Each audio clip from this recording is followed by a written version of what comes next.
Hey, before we began, we wanted to let you know why we're replaying this conversation.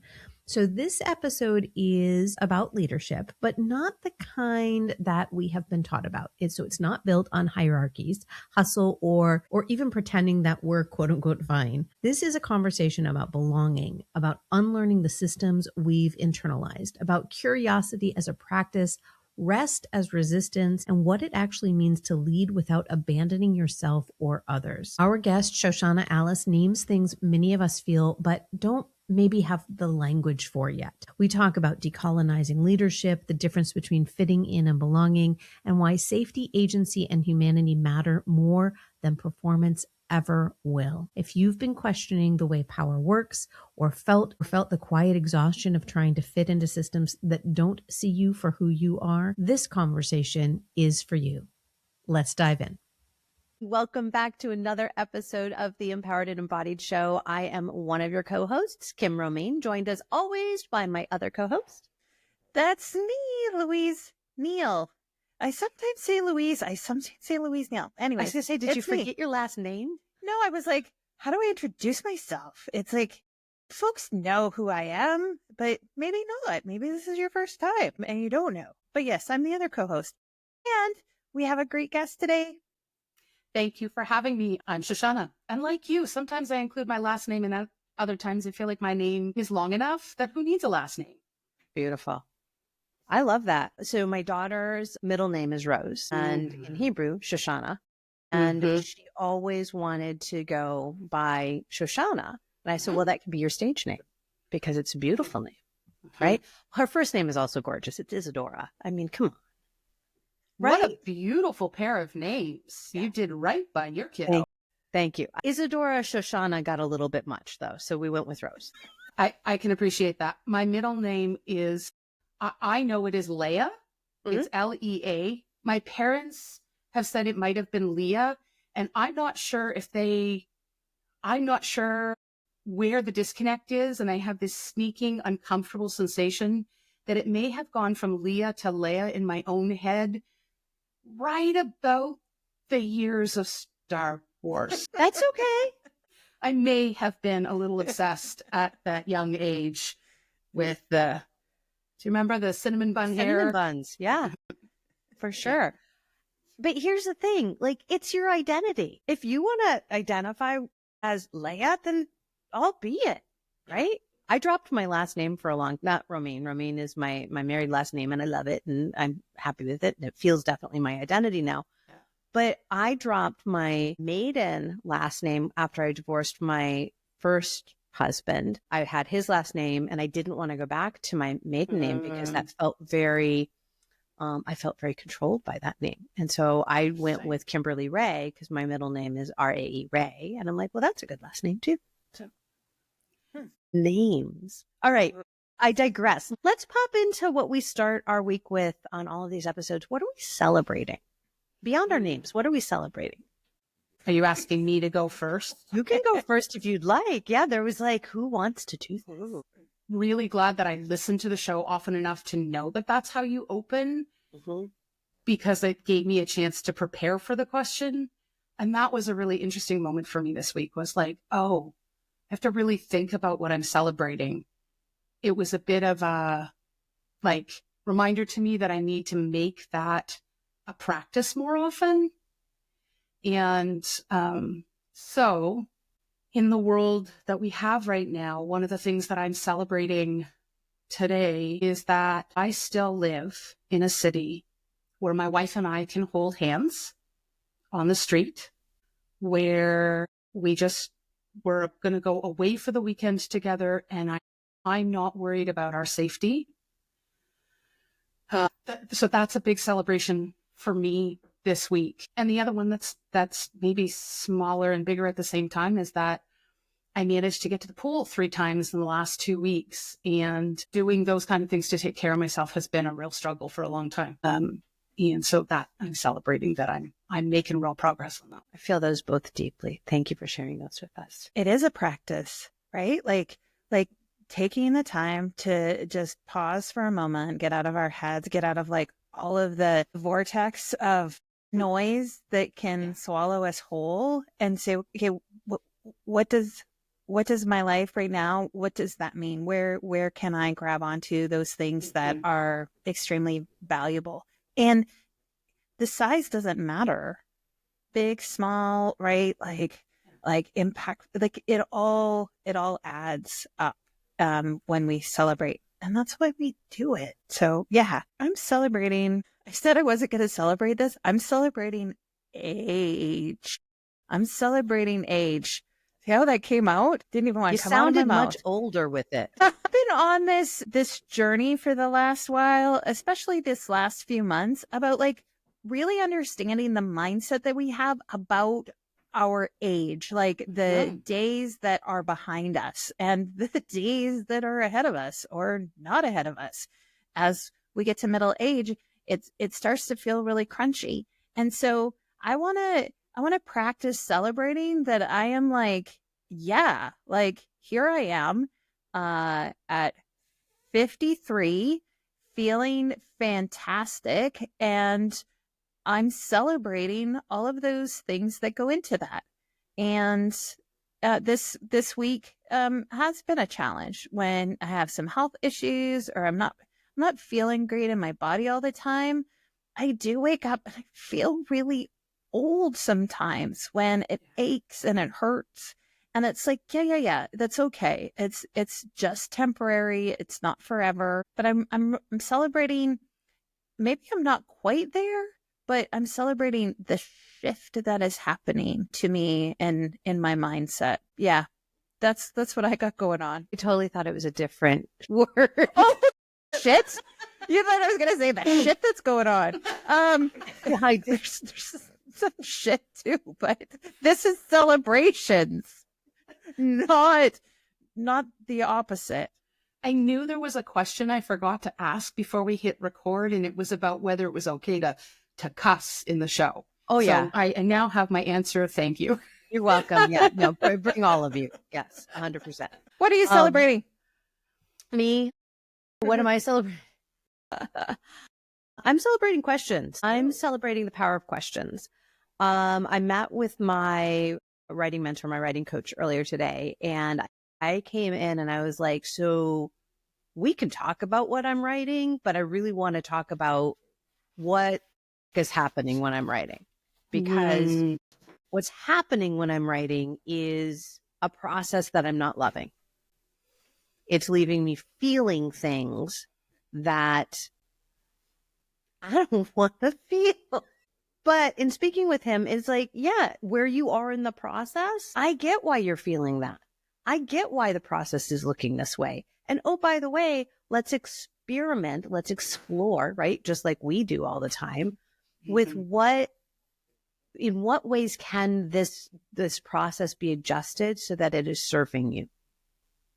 And that was really powerful for me, was to be able to lean into understanding that, it's not always going to take this long. No, I'm not always going to have this feeling.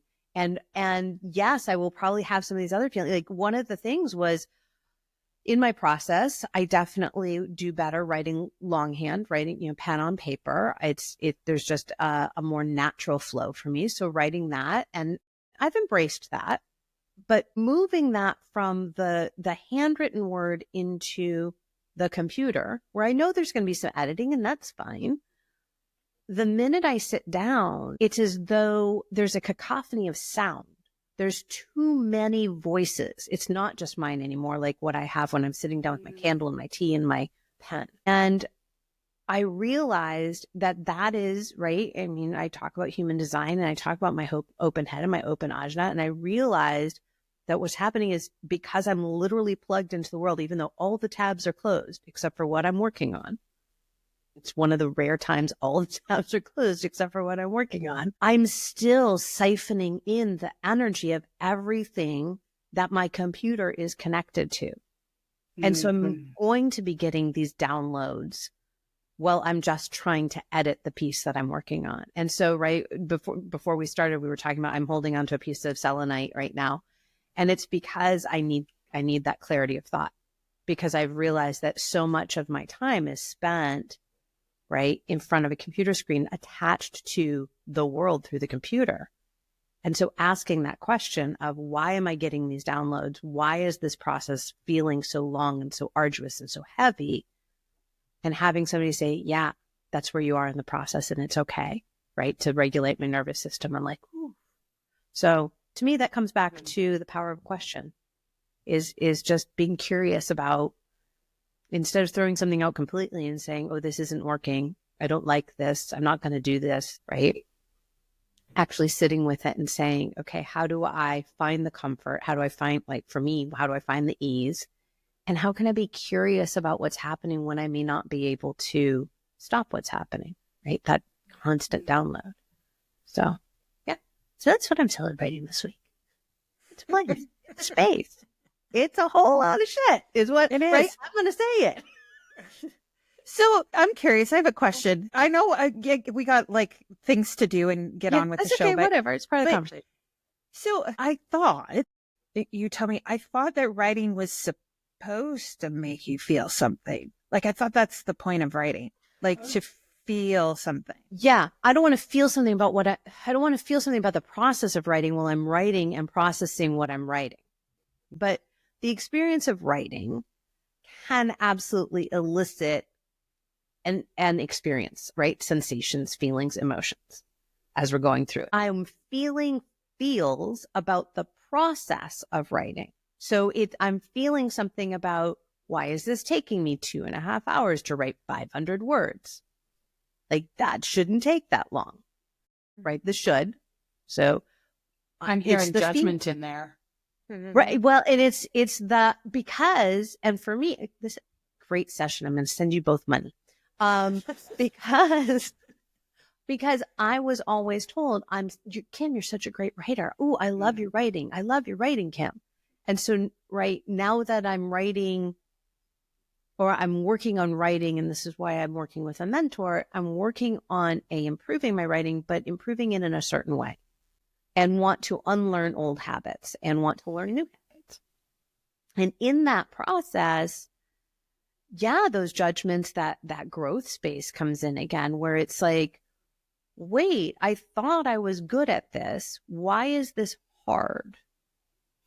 And part of what I'm recognizing is hard is how I've shifted from being very focused on the thing that I'm creating versus being somebody who lives in more openness in general. And when I'm living in that openness, energetic openness, it is a harder space for me to focus, plus perimenopause, right? Or menopause, or wherever I am in the cycle. Like, we're going to add that in as well, right? Cognitive overload plus, right? All that stuff. Yeah. So that to answer did that go where you wanted it to go? It went where it needed to go. I hope it was interesting for listeners. All right. So before we digress any further, I really want to let people know about Shoshana, okay? Beyond her beautiful name. Let's let the world know a little bit about Shoshana. So Shoshana is a neuro-inclusive leadership coach and consultant dedicated to decolonizing leadership and fostering diverse, equitable, and inclusive spaces. She excels in facilitating courageous conversations that dismantle barriers to genuine belonging. Shoshana holds a master's degree in human systems intervention from Concordia University, is an ICF professional certified coach, and a certified Dare to Lead facilitator.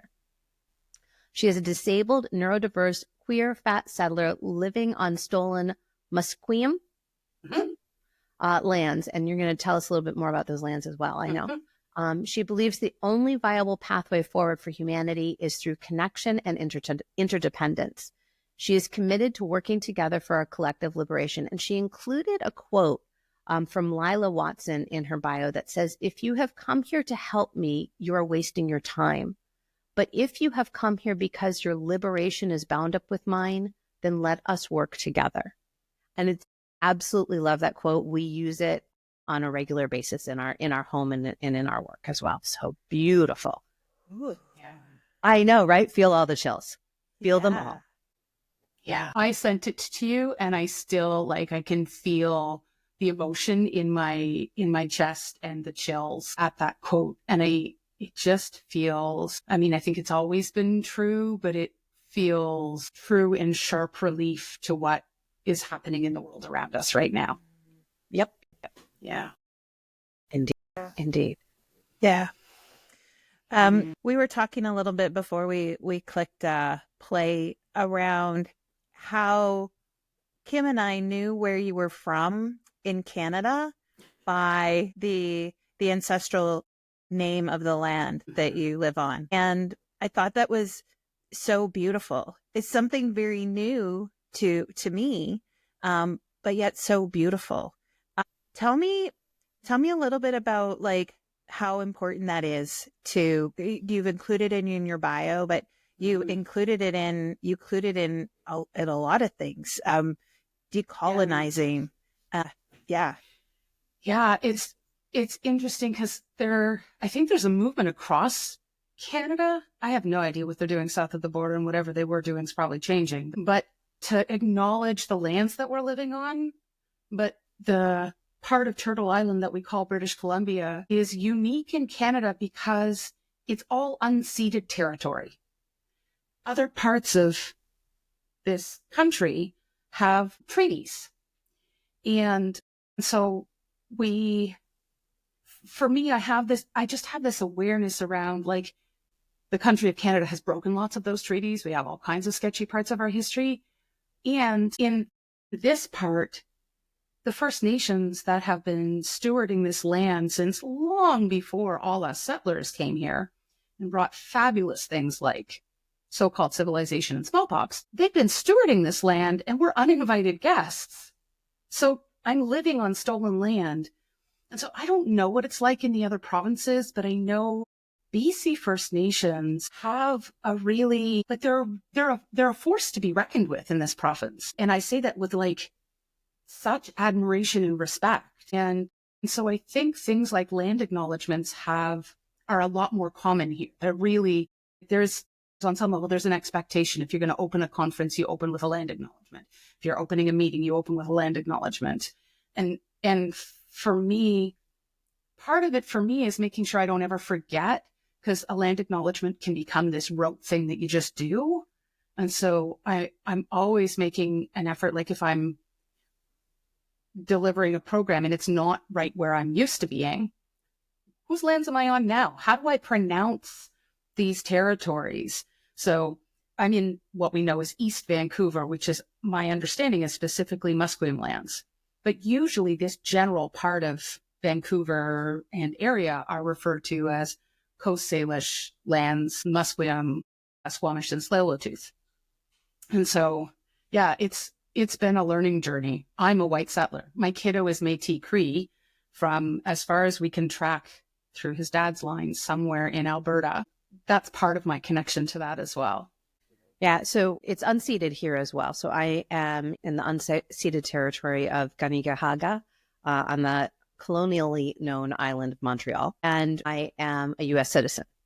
So coming from the States and coming here and having this be part of the language that we're stepping into, and our daughter is now in 9th grade, Sec 3, and it has become part of everything she knows. Mm-hmm. And yet when we go to anything or attend anything or talk to people in the States, and this becomes like something that we share, they're like, wow, everybody in Canada must be really tuned into that. And I'm like, not. And I will say, after spending a little bit of time in BC, it's a very different feel than in Ontario or in Quebec or even in the Atlantic provinces. Each province, it feels a little different. I don't know, Louise, what's been your experience with that as well?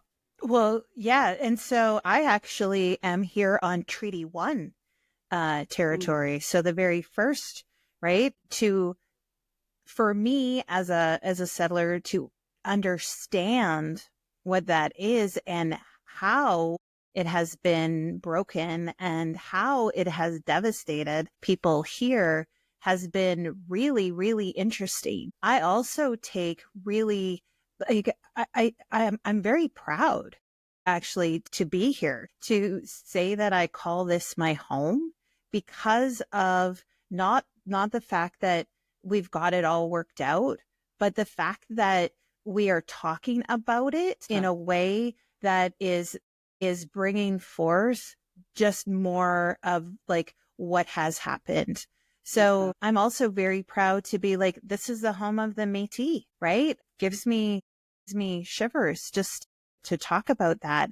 And I'm super proud of the Premier of Manitoba and being Indigenous and really bringing that forward to say, like, how do we all live together in a new way that we never have imagined, that we never got a chance to do before because we didn't. And so how do we all figure this thing out? We're all trying to do it. And I think it's a really amazing time to be Canadian, for sure, to figure out who we are. I mean, our identity is being tested all over the place these days.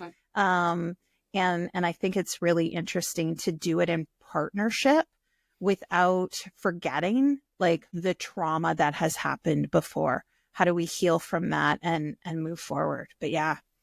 So I would love to know, like, Shoshana, how are you utilizing what we've just been talking about in the work that you're doing, right?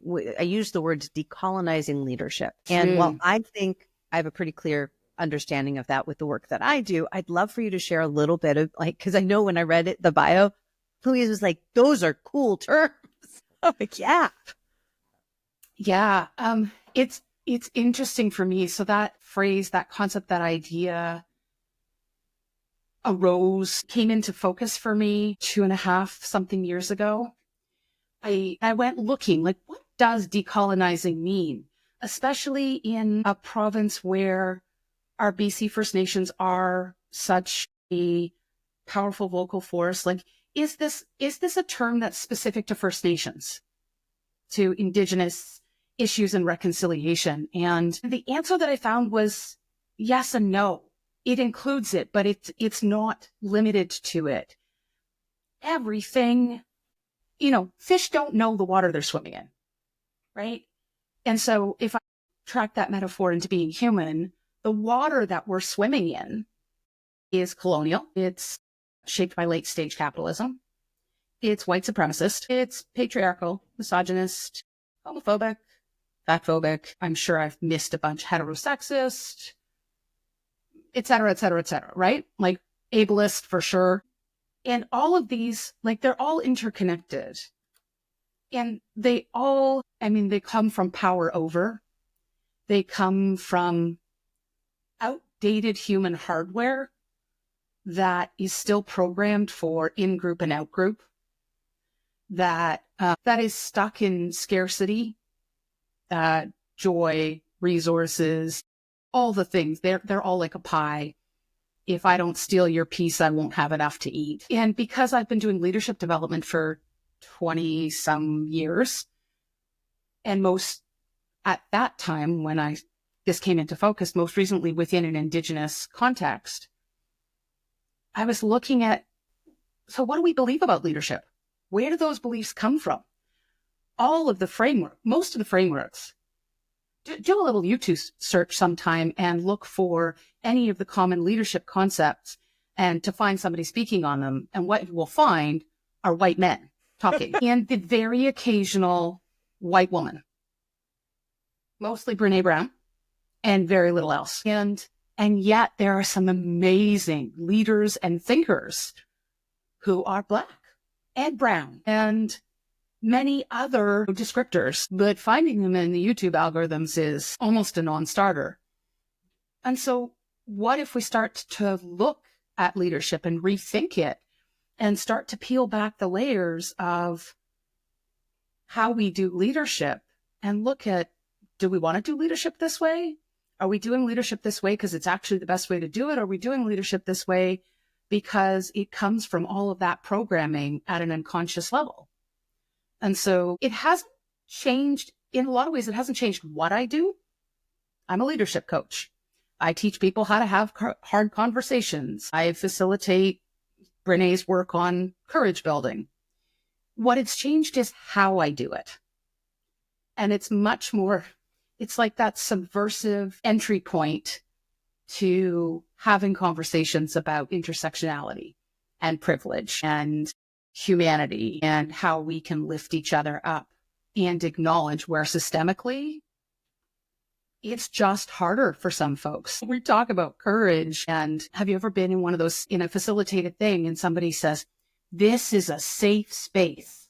I can't stand that term. I'll be really, I mean, I do talk about my spaces as being brave spaces. No, I cannot confirm whether or not it is a safe space for you. Exactly. I hope it is.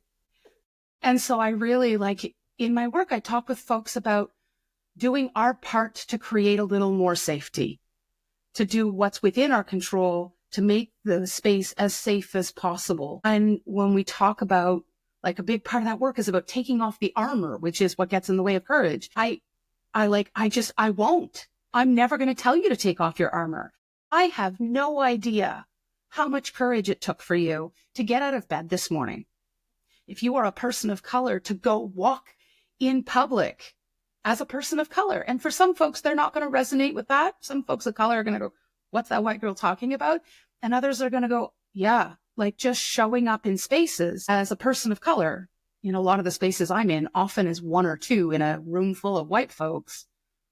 I don't get to tell you to take your armor off. I get to help folks in the room understand that our job, especially those of us who are white folks, is to make it as safe as possible for folks to consider softening their armor a little, exploring that possibility, and then not telling anyone what they need to do. So it's all of those layers. That for me is what decolonizing leadership is about, is checking all our assumptions and rethinking them and exploring them and getting curious. Yeah, it's understanding that we do operate in these systems, right? And it's not just one. There's so many layers of stuff that we carry around with us all the time that we don't even know it, right? Yeah. That recognition of armor, I think is fascinating, because we often don't even know, right? We often don't even know how much armor we have or how heavy it is or what that's like, because we've been from birth, right, in so many of these systems. Well, and I think it served us. Armor is another way of saying all of the self-protective strategies that we've gathered over the years. And often we gathered them because we needed to keep ourselves safe in some situation or another. And the problem is that then when we don't want to have them, they're habitual. And so sometimes we still need to put them on. There are situations in which being armored up is just the most sensible approach we can take. But my goal is for folks to have more awareness so they can have more choice. Oh, I want to take some of that off here. I want the capacity to connect more deeply. And I can't do that if I've got my full armor on. So how can I take some of it off so that I have more opportunity for connection here? I just got so excited by what you were saying.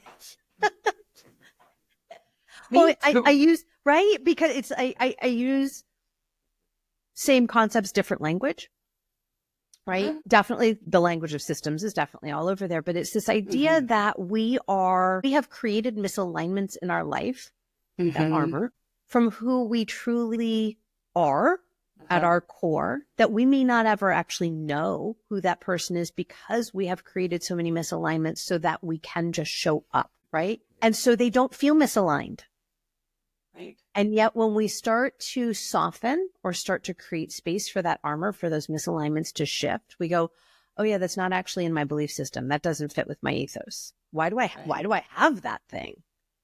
Well, that thing is good, right? It's not our shadow parts of self are good. They are there for a reason. They have kept us safe to an extent, right? We also don't want to make that assumption that everybody feels safe, because as you pointed to, there's a lot of people walking around the world just existing doesn't feel safe. Particularly now, in our lifetimes, particularly now. It's not the only time in history that people have felt that way, right? So if people want to start this journey, whether they're a leader, if they're an individual, if they're a contributor at work, if they're an entrepreneur, whoever they are walking the face of this earth, if they want to start this work of going, I might want to decolonize my own thoughts, decolonize who I am and how I show up.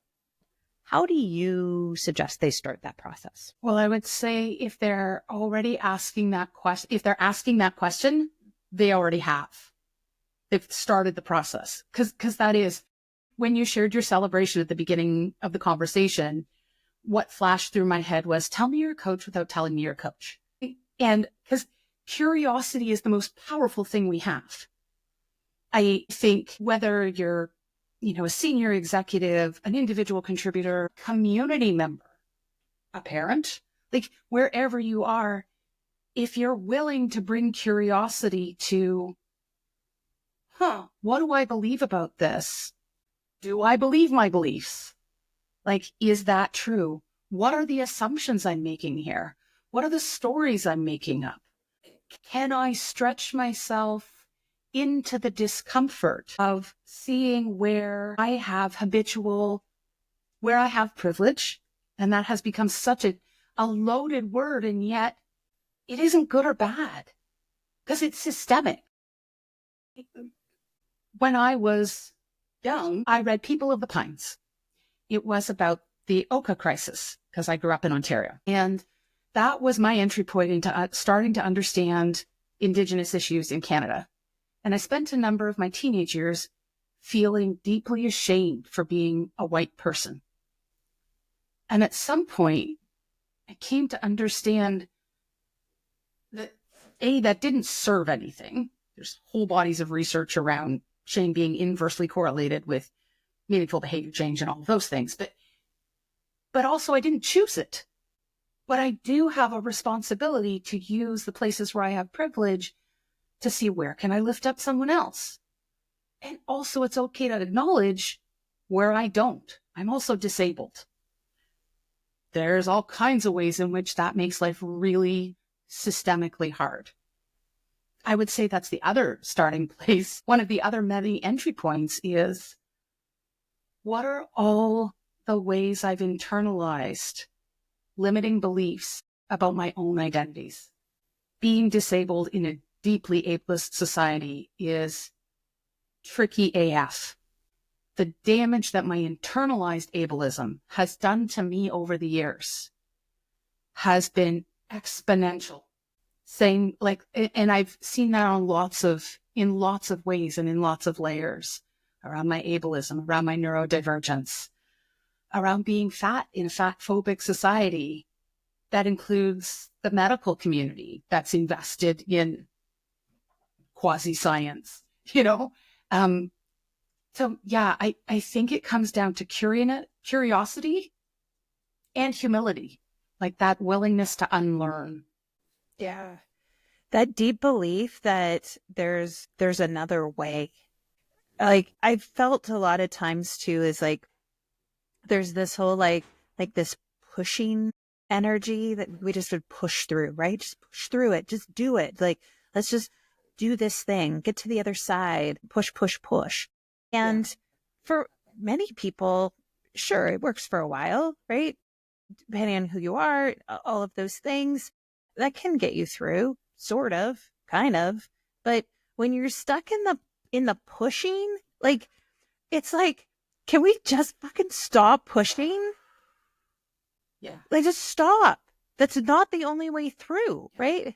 Trying to fit in, trying to, right? All of these things that we just try so hard. And when it doesn't feel right, guess what? It's not right. I think that touches on something else that I know, Shoshana, your work is deeply steeped in, which is that sense of belonging. I deeply believe that people push and continue to push where that resistance is thick and heavy. And we all here on this, whatever this thing is, Riverside, on this podcast, This recording, I don't have words today.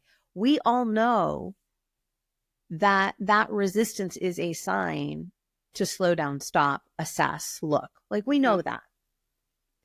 But the average person walking around just wants to fucking fit in. They just want to belong. And But those things are different. They are. Yeah. Speak to that. yeah.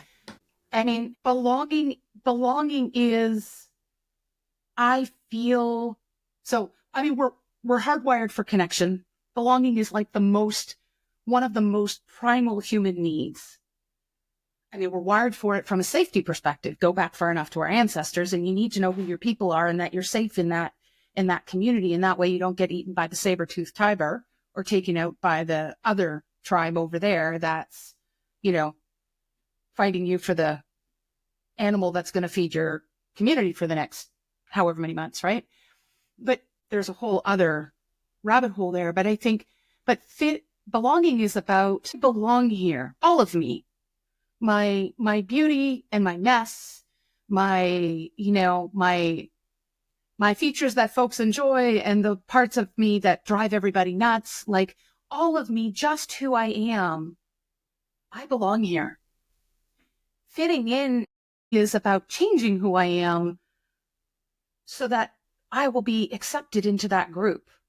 And it requires usually pretzeling on some level. It requires silencing parts of us that are important to us. And it requires hustling, because when we have to change who we are to fit in, we don't ever actually get the feeling of belonging, because there's always this niggle at the back of our shoulders that at some point, this group that we so desperately want to feel belonging with is going to notice that we're not actually like them. They're going to see through it. And it's painful. It's painful. I think there is that place where that disconnect between fitting in and belonging is also perpetuated, right? Absolutely. In all of our systems, in all of our societies, in all of these cultures that we live in here in North America in particular, that you will belong if you do fit in. And if you don't feel like you fit in and you don't feel like you belong, here, buy this. Yeah. You just need these expensive clothes and that nip and tuck and this car and makeup. Our entire economy would collapse if folks actually stopped hustling for their worth, because we wouldn't need to buy all that shit. But we've been taught that our worth is measured by our productivity, that our belonging is tied to how we look, to how we dress, to what we own, to our net worth, and that all of those things are like, it's such a zero-sum game, because all of those things are also supposed to be within our control, except most of them aren't. Well, right? Like, we don't choose our height. We don't choose what our body was diversity, natural diversity of humans includes diversity of size, height, width. It includes diversity of hair color and eye color. And I don't know that this one's a natural diversity, but our world is systemically created diversity of economic access. And that's very much about what you're born into. Like, the idea that you get from poor to wealthy entirely on your own efforts is a whole other rabbit hole of misinformation.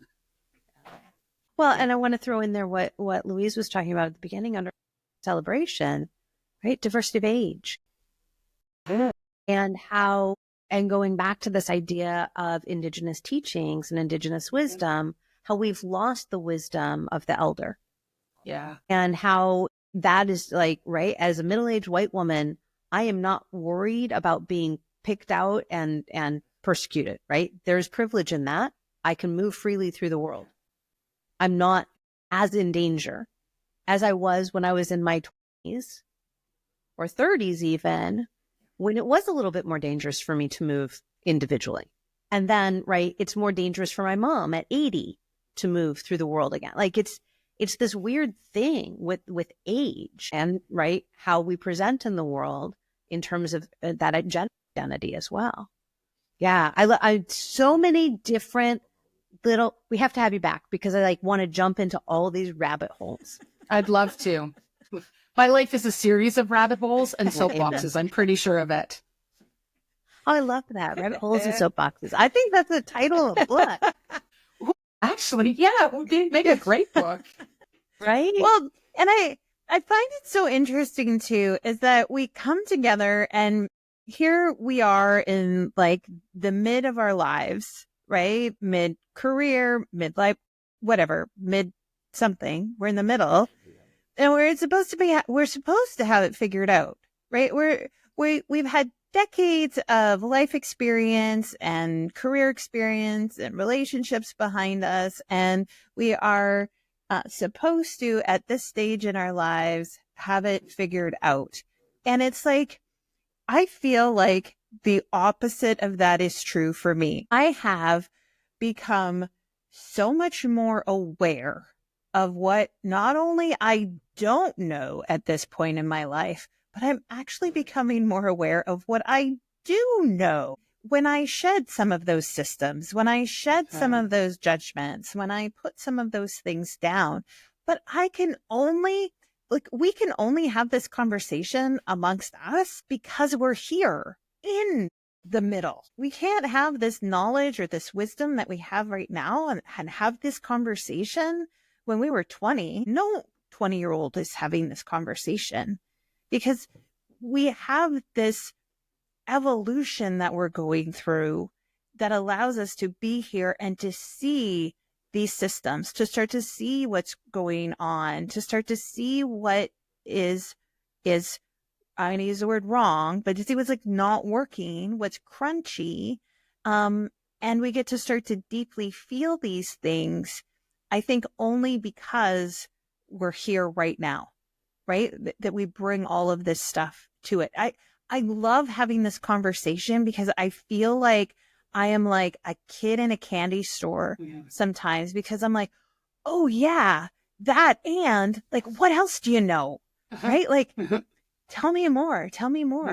I love that. There's something about being middle-aged, take or leave that phrase, but I think I love watching the young people and listening to folks that are younger than us, because I think that we're having to unlearn a lot of shit that we've accumulated over the last 20, 30 years in this world.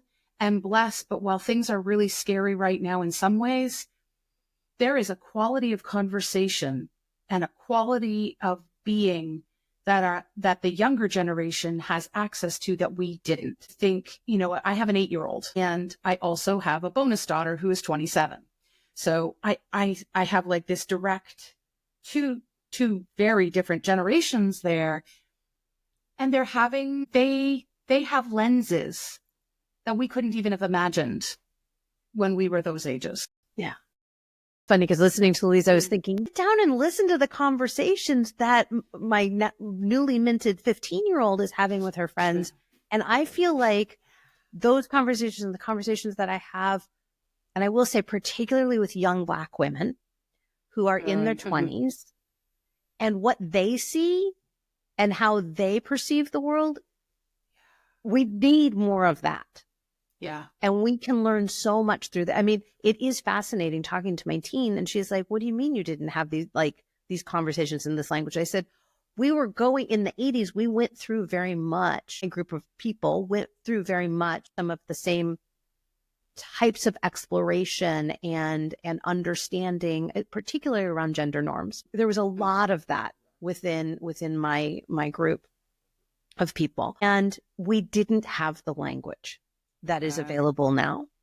And it would have been so, I just imagine what would have happened right over the last 30 years, 40 years. Oh, Jesus, don't even do that to me. That of if we had had that language, but we have it now. And how cool is that? Right. So I think there's that unblending and unlearning that Louise was talking about that is accessible at different entry points, depending on how open we are, how curious we are. Yeah, that's what I'm getting out of this. All right. I want to continue this conversation all day long, and we want to be kind to our listeners. And so, Shoshana, come back and talk to us again. But before we wrap up today, what do we want to underline, highlight, put giant neon signs around and make sure somebody's walking away with from this conversation? I'm going to add a resource that we didn't talk about at all, but it is the resource that just came up for me while we were talking. And it is, if you haven't heard of Tricia Hersey, and the NAP ministry and her book, Rest as Resistance. Go find it. Because if you want to decolonize, like, there's a starting point for you, is just reclaiming rest as resistance. So I think that's a piece for me that I would offer out there, and curiosity. Yeah. Yeah. Kim, we just talked about that book not that long ago. We did. I brought that into my group this month. Yeah. I think, you know what I love, and we kind of started the conversation with this, was the whole idea of like water, right? And that we, as a fish, we don't recognize what we're surrounded with until I don't know what happens. Somebody says, hey, you're in water, or you have to jump out of the water. I don't really know, but there's like this recognition of like what is going on around us, and to question that. Do I need to be in water? Maybe I'm not a fish. And maybe I don't do well here. But I love that, just that reminder. There was a video I saw a long time ago about water. This is Water, I think it's called. Ooh, I remember. Do you remember that one? Yep. Yeah. We'll find it and put it in the show notes, because that one absolutely is that whole understanding of who we are and what we're surrounding ourselves with. I think, there's this, Shoshana, you said curiosity. And I started by saying that I'm celebrating questions. And I don't always. Louise is the questioner. I'm the rebel. She's the questioner. So I don't always celebrate questions. But I think when we're talking about what we're talking about, there very often is a fear that I'm going to get it wrong. I'm going to piss somebody off. I'm going to hurt somebody. And I'm going to tell you right now, yes, you're going to get it wrong. You're going to piss somebody off. And inadvertently, you're going to hurt somebody. And learn from that. And I don't mean that from a, stern parent or stern teacher place, but it gives that opportunity to learn. I mess up all the time, but it's because I'm putting myself in situations to mess up and to learn and to expand and evolve. And so I think allowing that curiosity, those questions, to open up that place of fear. It's okay. It's okay. You're going to. We all are. We are human. We are not here to be perfect. Please, please don't think we're here to be perfect, because we're not. It doesn't exist. No. It doesn't exist. It's one of the many illusions that we're like hamster in a wheel chasing. Yeah. I love what you just said, and I think what I hear in it is this call, along with curiosity, to be kind and gentle, especially with ourselves, and to know when we discover things about ourselves or our beliefs or something that's uncomfortable or out of alignment, or when we discover we have privilege that we never considered, or we don't need to feel badly about it. We don't need to beat ourselves up for it. We need to be gentle and just take a moment and then do the next right thing. Yeah. Yeah. I mean, that's a whole different conversation, right? That idea of we have privilege, and that's just a fact. And right, I too spent a lot of time rending clothing, sobbing like, oh shit, why am I a white woman? I hate this. And it's like, okay, well, that's not getting you anywhere except for showing up exactly in the world the way you don't want to. So please stop that. That was all internal dialogue. Shoshana, where can people connect with you and learn from you? And what do you want to share with the world? Yeah. I have a website.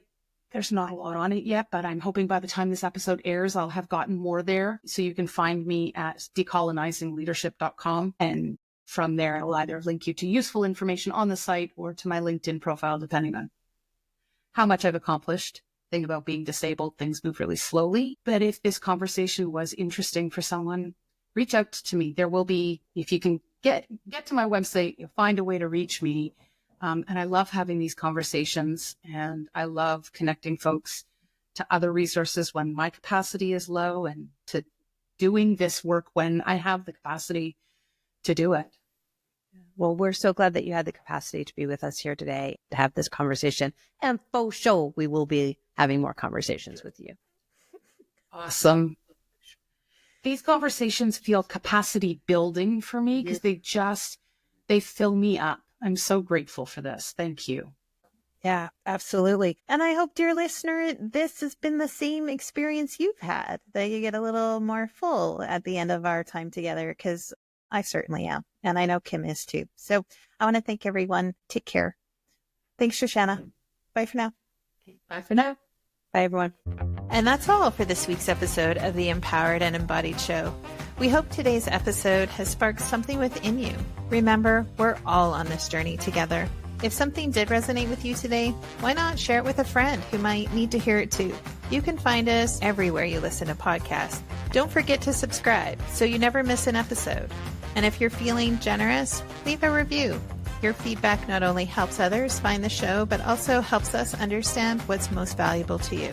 Until next time, be kind to yourself, stay curious, and remember, we're walking right alongside you. Thanks for being part of our community.